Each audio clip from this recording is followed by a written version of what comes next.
welcome to Unity Through Community. I'm Mary O'Brien, Community Ed Director for the Hastings Public Schools.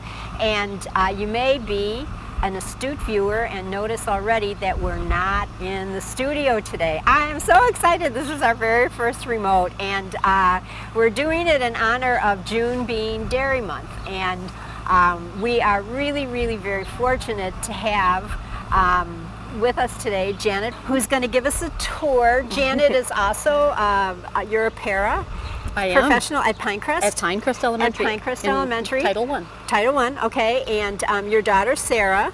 Sarah is an 8th grade English teacher at Hastings Middle School. And she was the Teacher of the Year this year. Yes, she was. Very proud of that. Yeah. And the person who's holding the camera today is?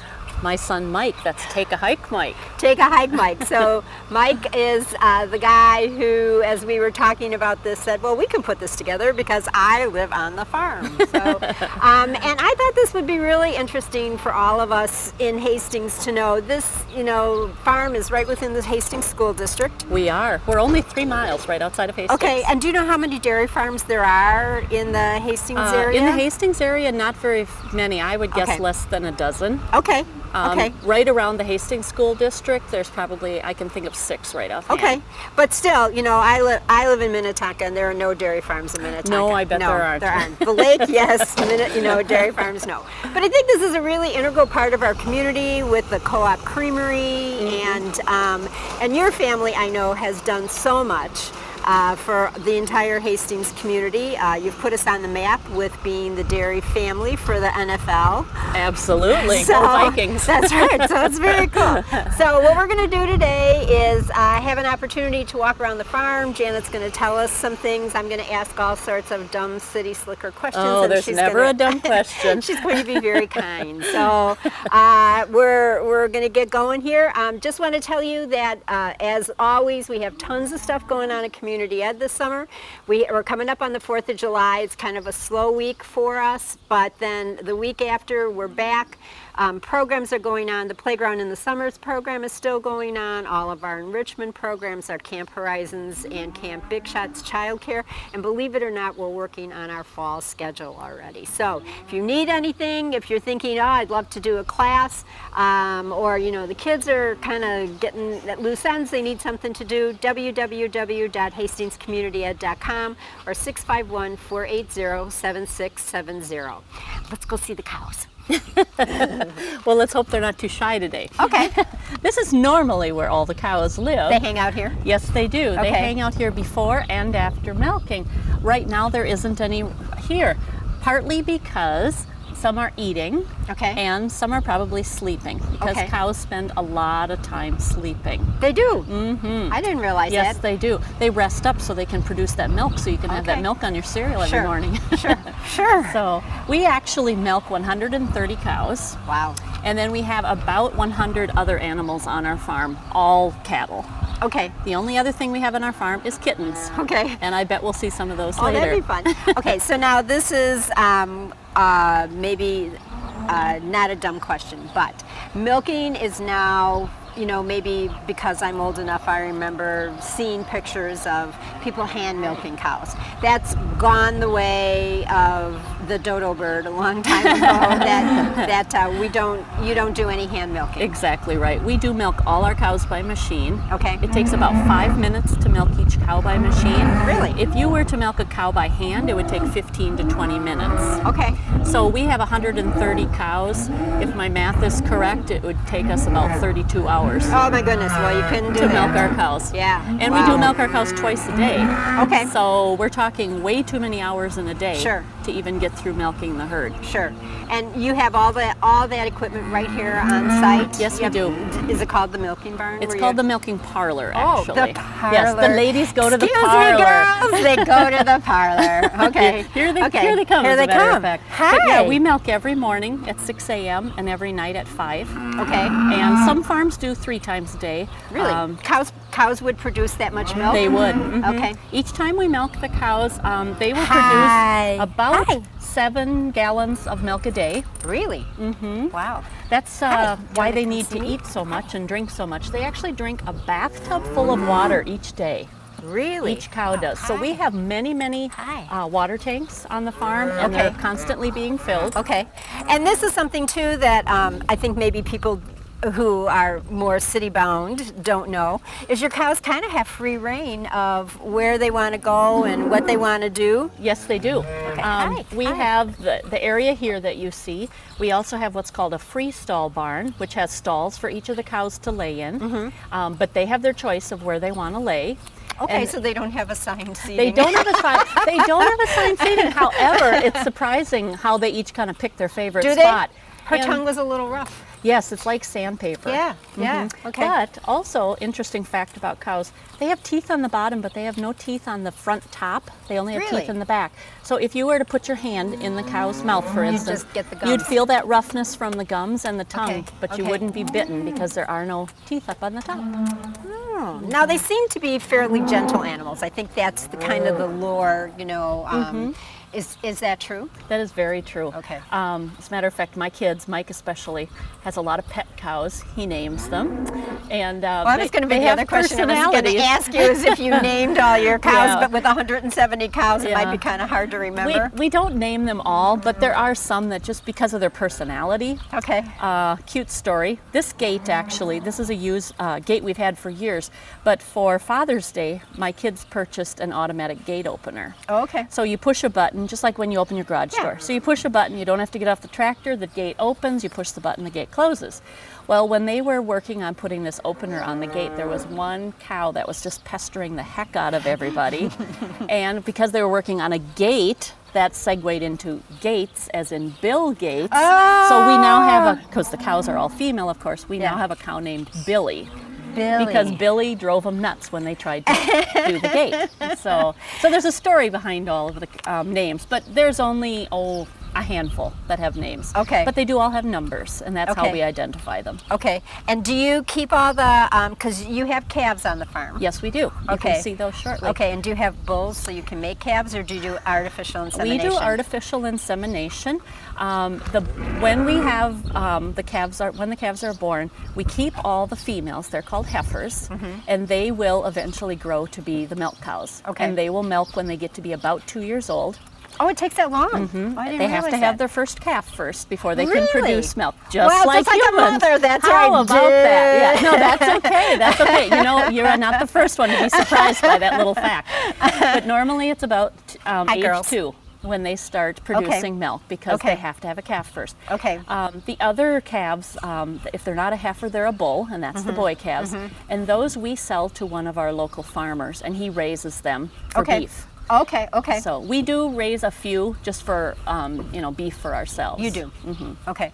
And so when the calves are born, do you separate them from their mothers? Do the mothers get to nurse them at all, or are they just doing milk for the rest of us? Yeah, they're doing milk for the rest of us. Actually, what happens is when the calf is born, it stays with the mother just for a short time, maybe just a few hours, and then the calf is taken to an individual pen. Oh my goodness. The calf is, however, given the mother's first milk. It's called colostrum. Just like it is with mothers. I taught childbirth education for there years, we so go. I know Then all you know about all that. about this. Hi, Well, in case Vivi. you have a How viewer are that ya? doesn't know. That's right, of course, of course. So they drink the colostrum, and the reason that it's so important to give newborn calves that first mother's milk is because that has the antibodies in it, so that it will keep that calf safe until it develops its own system of fighting. And then the reason we take the calves away from the cows is because that gives us a better opportunity to monitor the calves, make sure that they stay healthy, and that they get everything they need. Okay. So it's kind of an old-fashioned, it used to be, oh, how cute, there's the mom and the baby in the pasture. Yeah, yeah. That's not usually done anymore. Okay. And if you look around, we don't even have a pasture here. Oh, wow, okay. Most cows now are kept in confinement, but I use that term very loosely because Right, 'cause confinement they're doesn't not- mean no, they're confined. No. It means they're in a pen, so they don't go to the neighbor's house. But Right. And I think sometimes people have that misconception about how animals are treated, and that's one thing that has impressed me so much about your blog, the way you write about the animals, and just the, we should feel very fortunate as consumers that you, as farmers, do such a terrific job thank you. producing safe product for us. And you treat your cows with love and respect. Absolutely. And they are, they respond to that, it seems to me. So I think that's great. Well, and that is our ultimate goal as dairy farmers, because number one, we farm because we love to farm, but we also farm because it is a way of living for us. Right. So we have to keep our cows happy and healthy, or we can't produce product. And if we don't produce product, we don't get paid. Exactly. So it's very, very important to us that we keep everything above board, safe, and everybody healthy. Right, right. Okay, so on any given day, you're milking twice a day. Okay, so not knowing that, there's not like a pipeline, like a oil pipeline where it goes. Where does the milk Where go? does the milk go when you get done? Okay. Milking. Okay, after we milk the cows, and that is all done, like you said, by machine, it travels through pipelines, it goes directly into a bulk tank. Okay. When milk leaves a cow, it's about 100 degrees, which is their body temperature. Okay. And we have to cool it immediately to 36 to 40 degrees. Why is that? Because we need to keep it healthy and safe. Okay. It's just like anything. Whoa! Oh, yeah, there's one of them rubbing its head on the they're fence off. in there, and then they all take off. Okay. So, but no, it's just like, you don't keep milk on the counter in your your Okay, house. okay, So you okay. have to keep it refrigerated to Okay. keep it healthy. Okay. So it gets cooled 36 to 40 degrees in what we call a bulk tank. And ours actually holds 1,000 gallons. Wow. And then that bulk tank is picked up by the milk truck every other day. Okay. And our milk actually travels to Woodbury, to Land, It does. to Land O'Lakes. Okay. And there it is either made into what we call fluid milk, which is milk you drink. Right. Or it could be made into a product like sour cream or whipping cream. Yep. Much of what is made at that particular plant is actually ice cream. Really? One of their biggest customers, at least in the past, I assume it still is Dairy Queen. Really? The- Isn't that cool to know that your milk goes to the Dairy Queen? I think that's so cool. Yeah, it is very cool. So, but there's really strict regulations. I know you and I had discussed earlier about antibiotics. Right, and I have adult children who now, thankfully they've given me grandchildren. Yay. Congratulations. Thank you. I have two, and one coming in September. And so, as they finish nursing, and we're starting to move the babies into cow's milk, they were pretty fussy about we have to have organic milk. So when I read one of your blogs that talked about what you do with the antibiotics and how we as consumers should really feel very confident that our milk is safe and it doesn't necessarily have to be organic. I did send that blog to all of them and said, okay, you guys, see, I told you. And we talked about that, and we just talked about that whole sense of, what organic is and what it isn't, and the safety of the milk products. So, hi, sweetie. Yeah. So tell me a little bit more about that. Sure, just a brief rundown. We actually have a testing machine right here on the farm where we take a sample of milk and we put it in the machine, and it actually reads to determine if there are any traces of any antibiotics. Because just like you and I, when we get sick, we take antibiotics. Right. Same is true with our animals. We try really hard to keep them healthy, but just Right. like us, unfortunately, we get sick. Right. So to be humane, we give them antibiotics to repair their health. So we test our milk to make sure that there are no traces of antibiotics. But also, the milk truck that comes, he also takes a sample of our milk, because it's not just our milk in the truck, it's several farms. Okay. So he takes a sample of our And milk is that pretty at routine each farm. that they do the same farms? Yep, Okay. they have an actual route, so Okay. they always go to the same Okay. farms. So they take a sample of our milk, and then when it gets to Land O'Lakes in Woodbury, then they test that sample Okay. before he even gets to unload the truck. So then they determine if it's safe, which 99.9% of the time it is safe. But and then if it is, of course, it gets emptied at the plant. If it's not safe for some reason, then they test the samples of all those farms to determine who goofed, Okay. who sent milk that has antibiotics in it. Okay. There's very, very strict penalties if I would we're guess. found out to have sent milk with antibiotics. We not only have to pay for that entire tanker of milk, Wow. not just our 1,000 gallons we put in, but every farmer's. Wow. And then we also can be fined besides. And we could also lose our license because we are licensed as dairy farms to sell milk, and we're actually inspected twice a year. Okay. Just like when you go to a restaurant and you have an inspector there. Sure. So very, very strict regulations. And I buy the milk at the store just like you buy your milk at the store. Right. I don't want to drink milk with antibiotics in it, and you don't either. Right. So we're very, very particular about that. I have to say, after reading your blog, I have become just much more of a fan of and consumer of dairy. Wonderful. Because I just everything that you say about it makes me feel so good and so confident, and just was a good reminder for me about what an important part of our food and our good nutrition is dairy. Exactly. So yeah. It's one of the safest products you can buy. It's never ever touched by human hands. And the milk that these cows produce tonight will actually be in the grocery store within 2 days. I know, I saw that on your blog. I was it's just extremely amazed at that. Amazed at that. You don't keep any of the milk for yourself? No. Because it's not safe to drink, right? Correct, because milk that comes straight from the cow is not pasteurized. Right. And pasteurized just means that milk is heated to 160 degrees to get out any bacteria that could possibly be in milk. Okay. And then it's ready to drink. Okay. It's actually illegal to sell unpasteurized, what's called raw milk, right on the farm. Okay. So the milk you buy in the store is the same milk I buy in the store. Okay. You don't get a discount, do you? No, I don't. I always wonder about that. Every time, it's supply and demand. Every time I buy milk, I'm, promoting my product. That's right. So. That's right. That's so great. That is so great. Oh, well, the girls look very, very happy here.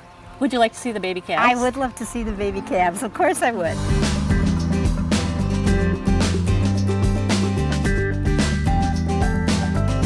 When my daughter was in 3rd grade, she had invited her class out for a farm tour. Of course. And at the end of the whole discussion, one of the boys said, "Well, what is your dad's real job?" Oh, wow. And it really got me to thinking. Sure. Wow, I just told you my husband is out at 5 in the morning and doesn't come in until maybe 8, 9 at night. Yeah. And you're asking what his real job is. It really got me to thinking how important it is to be an advocate for dairy. And then 3 years ago, I actually got the opportunity from Midwest Dairy. And what Midwest Dairy is it's actually kind of like our promotion firm for dairy farmers. So anyway, 3 years ago, they invited me to Kansas City to learn how to do a blog, Twitter, Facebook, anything promoting dairy. How cool. So I did that, and that's how my blog was born. They gave me the gentle nudge that I needed to get started. Sure. And then since then, they've invited me down the last 2 years to mentor new dairy moms to get started on social media. Well, I think you're an awfully good choice for that because thank you. well, I think you're an excellent writer. Well, thank you so much. I really enjoy your blog because it's so well written. We have a couple people in Hastings that do some really neat blogs that I'm following, and I'm just like, these are so cool because they're just beautifully written, very informative. I love when you add the pictures, and I love your recipes. I have taken a few of those home and used those as well. I try and blog twice a week. Okay. Depending on what's going on in life, if it gets crazy, I can't do it all because it's not my number one job, and it's not a paid job. It's just a job that I love to do. Right. But you're making such a difference. Thank I you. think for the whole field. Thank you. It's cool. I think as dairy farmers, we have to be, number one, transparent about what we do because people do care about their food. And secondly, I think I just want to share the passion our family has. Where's your tiniest baby? The tiniest baby. This is one of the tiny babies. I was going to say, she looks kind of little. Hi, sweetie. This one, actually, we have 3 high school and college girls that work on our farm. My in-laws had some health issues this winter, so they're no longer farming with us, or at least not at this time. So for the first time in the 31 years we've been married, we hired help. Oh, wow. So we have a high school girl and 2 college girls. Well, I remember when you had that on the blog that you were looking for. Oh, you betcha. If it happens on the farm, it ends up on the blog. So they get the opportunity to name the calves if they choose to. Okay. So that's what the pink tape is. This one is marshmallow. Okay. So that's one of the newer ones. That one is probably about 2 weeks old. Oh, my goodness. Within hours of when calves are born, they can walk, Yeah. stand and walk, and so Okay. yes, they're very independent. But the cows obviously give birth here on the farm? Yes. Do you separate them when they're getting ready to... We have a birthing area. Okay, okay. Cow- And do they call yeah. it foaling like No. you do with horses? What do you call it? Freshening. Freshening. I love it. Yep, that's what it's I called. love it. So, yeah, they actually have an area where they give birth to the calves, and that gives us the opportunity to keep a better eye on them. Right. Because there is occasionally times when either we have to assist with the birthing or we call a veterinarian to help if it's something more difficult. And unfortunately, there are times when you do lose cows because they don't make it through childbirth. Sure, sure. If they have a very large calf, Yeah. or if they have a calf that's backwards when it comes out, Yeah. that's very difficult for the cows to deliver. I can only imagine. Yeah. I can only imagine. Yeah. Oh, sweetheart. There's a cutie down here you have to see Okay, too. okay. Our cattle are Holsteins, so they're black and white. Okay, but we now do- how come this guy's brown? Because Or this lady's brown. Hi, sweetie. this is Abigail. Abigail. Because this cow is a brown and white Holstein because she actually is a combination of recessive genes. Okay, sure. So even though her mom and her dad were both Hi. Holstein, Hi. she got the recessive genes brought together, and I have kind of a weakness for the brown and white ones. I think they're Oh. awfully cute. They're actually called red and white Holsteins. Aren't you pretty? So, Aren't you pretty?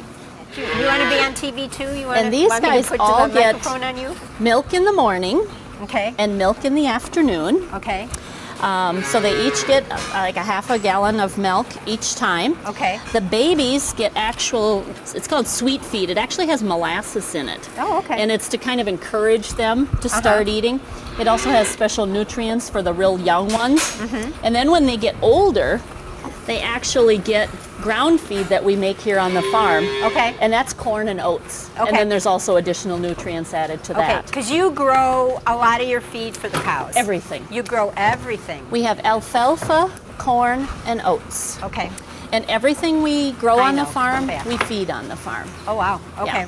Yeah. And so the cows get, do they get milk that, a special kind of milk, or do they just get cow's milk? The calves? Yeah. The calves actually get what's called milk replacer, and it's actually milk flakes. It's like powdered milk like you and I Really? would buy in the store. Okay. Yep. They get the colostrum milk at the beginning. Yeah. And the mother's milk. Yeah. But then that's only the first few feedings. Okay. So- Now tell me why some of the calves have tags in their ears and some of them don't.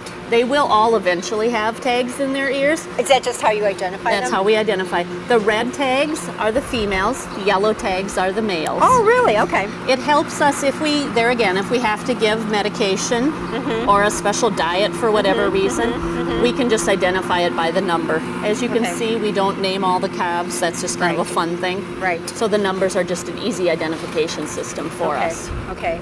And you keep this going all summer long for Yes, 'em? we do. Normally during the winter months, this door is closed. Yeah. And Do you have obviously heaters okay. in the No, barn? it's all solar. It so, is. So Oh, we I just think I remember you. So we writing just have the about that. panels here, which keep it very comfortable. Okay. And the fact that it keeps the calves out of the wind, that Sure. in itself Sure. is hugely helpful. Yeah. You're kind of my favorite. But nobody named that one this morning, Mary. Maybe you have to name that one. Sweetheart. Sweetheart? I don't know. Sweetheart it Maybe is. Lulu. Lulu. Lulu. Ah, that's a good name. Do you like this? Is this good? It's like a nookie. Now she's getting horns. Actually, they all get horns, but then we put paste on it, and that dissolves the horns. Really? Okay. And the reason for that is just because when they do eventually move to a pen where they're not separated, Yeah. it's You just don't want them hurting each other. no, you don't want them hurting each other or the farmer. Yeah. Well, what's your favorite part of being a dairy farmer? I think actually my favorite part about living on a dairy farm is just the fact that it's a family farm. I get to see my husband every day. I get to see my kids every day. We work together as a family, which makes us very, very close. And Sure. I think that's my favorite part about farming. But I just want to thank you for all that you do for Hastings. I think you. you have really put us on the map. I know that NFL thing was I thought that was just outstanding, and it was really neat to see that a family from Hastings received that honor and recognition. So thank you. That was a very, very fun activity. I'll just briefly explain it. We got the opportunity to enter a nationwide contest where we had to show our love for dairy farming and our love for the NFL, and in our case, of course, the Minnesota Vikings. We had to present a picture incorporating those two ideas. So we did win, and last December we had Toby Gerhardt come to our farm when he was still a Minnesota Viking. He's not anymore? He's not anymore, yes. But he spent the day at our farm, fed the calves, a great time, just a fun way to share the dairy story. Sure. Oh, cool. So, but well, thank you so much. Thank you for coming to visit. Very, very nice having you here. So. Well, thanks. I don't know that we'll ever do a remote from the dairy farm again, but now that we did a remote, we may be out in your neighborhood pretty soon too. So goodbye from the Bremer Farms. Enjoy your summer, and we'll see you again next month.